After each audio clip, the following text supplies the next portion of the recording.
Hai guys, William di sini. Assalamualaikum warahmatullahi wabarakatuh. Saya William Wahyu dari jurusan Sistem Informasi Universitas Andalas dengan nomor PP 19115235. Pada kesempatan kali ini saya akan mencoba membahas soal kalkulus. Oke, tanpa banyak cincong. Pertanyaan pertama. Untuk apa sih kita mempelajari integral? Untuk apa? Kenapa? Apa manfaatnya bagi kita? Bukankah pelajaran-pelajaran tersebut tidak akan masuk ke kehidupan sehari-hari? Pertanyaan itu biasanya akan dilontarkan oleh orang-orang yang sulit untuk melakukan sesuatu. Salah satunya yaitu untuk mempelajari integral. Kenapa sih kita harus mempelajari integral? Kenapa sih kita harus mempelajari ini? Kenapa sih harus mempelajari itu? Masa tukang parkir harus menentukan titik koordinat untuk memarkirkan motor atau mobil? Masa yang jual basreng harus menghitung harga basrengnya dengan menggunakan pemisalan X dan Y? Masa sih ketika kita mau minum air teh nih ya, kita harus menghitung volume air tehnya terlebih dahulu? Stop it. Get some help. Lalu apa sih gunanya kita mempelajari itu semua? Tenang dulu. Mungkin beberapa contoh ini akan menyadarkan kita semua. Yang pertama, kenapa sih pemain profesional seperti Lionel Messi harus melakukan push up dan sit up secara berulang? Kenapa sih pemain badminton profesional seperti Taufik Hidayat harus melakukan jogging setiap harinya? Walaupun hal yang dilakukan oleh seorang atlet tadi seperti jogging, sit up, dan push up itu tidak akan berdampak langsung kepada sebuah pertandingan, setidaknya yang dilakukan oleh atlet tadi akan berdampak pada tubuhnya sendiri. Sama halnya dengan kita mempelajari integral. Ya, walaupun tidak akan berdampak langsung kepada kehidupan kita sehari-hari dan berdampak langsung kepada kepintaran kita, setidaknya dengan mempelajari integral ini, kita dapat melatih otak kita dalam memecahkan masalah, kita dapat melatih otak kita untuk mencari solusi dari masalah tersebut, kita dapat melatih otak kita untuk kritis dalam menghadapi suatu masalah. Bagi ahli matematika gunanya apa, Bang? Untuk ahli matematika tentunya banyak dong. Salah satunya yaitu menjadi sumber penghasilan. Dengan cara menjadi dosen ataupun tenaga pengajar, ahli matematika tersebut dapat mengajarkan ilmu tersebut kepada orang yang tidak mengetahui ilmu tersebut. Lalu dari sana, ia akan mendapatkan sumber penghasilan. Tidak hanya itu, ahli matematika dapat menggunakan ilmunya seperti ilmu integral tadi dan ilmu-ilmu lainnya untuk melakukan riset, yaitu dalam melakukan analisis ilmiah. Ilmu integral ini juga dapat digunakan oleh seorang programmer, yaitu dalam proses pembuatan programnya. Walaupun ilmu integral ini tidak secara langsung berdampak kepada programnya sendiri. Jadi, apakah kalian masih menganggap mempelajari integral itu adalah sesuatu yang tidak berguna? Lanjut ke pertanyaan berikutnya, yaitu pertanyaan nomor 2. Dimisalkan konsumsi minyak Amerika pada tahun 1973 sampai 2003 dalam barel per tahun bisa dilihat pada gambar di bawah ini. Lalu, berapakah kira-kira konsumsi minyak Amerika dalam barel per tahun pada tahun 1990 sampai tahun 2000? Jadi pada tahun 1990 sampai 2000 ini terdapat rentang tahun yaitu selama 10 tahun, sehingga didapatkan N sama dengan 10. Jadi yang datanya akan diambil pada 10 tahun. Lalu data ini akan dimasukkan ke dalam rumus teori Riemann, yaitu seperti yang dilihat di sini, yaitu integral dengan batas bawah 1990 sampai dengan 2000 untuk fx dx sama dengan sigma i sama dengan 1 sampai dengan 10 fxi kali delta xi.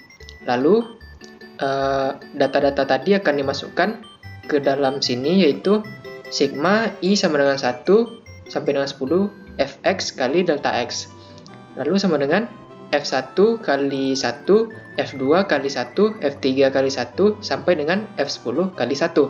F1 di sini adalah banyaknya barel yang digunakan pada tahun F1, yaitu pada tahun 1991. Lalu 1 ini adalah nilai dari delta x.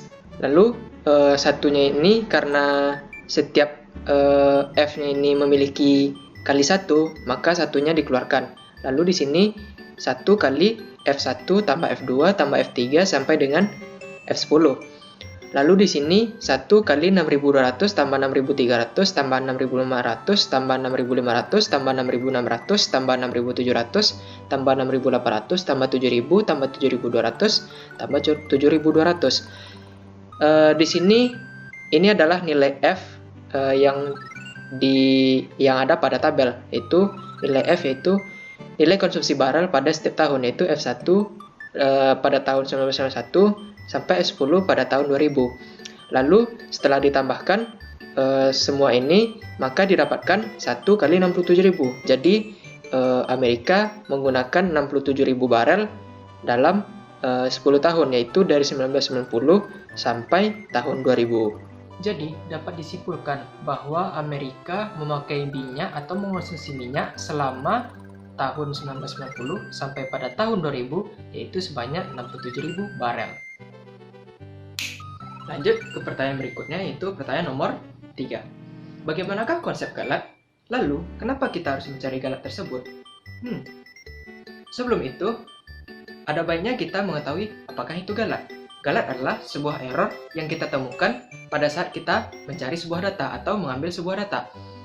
Maksudnya error di sini adalah kesalahan dalam proses pengambilan data. Kesalahan di sini yaitu adalah selisih antara nilai yang kita dapat dengan nilai asli, lalu selisihnya tersebut disebut galat.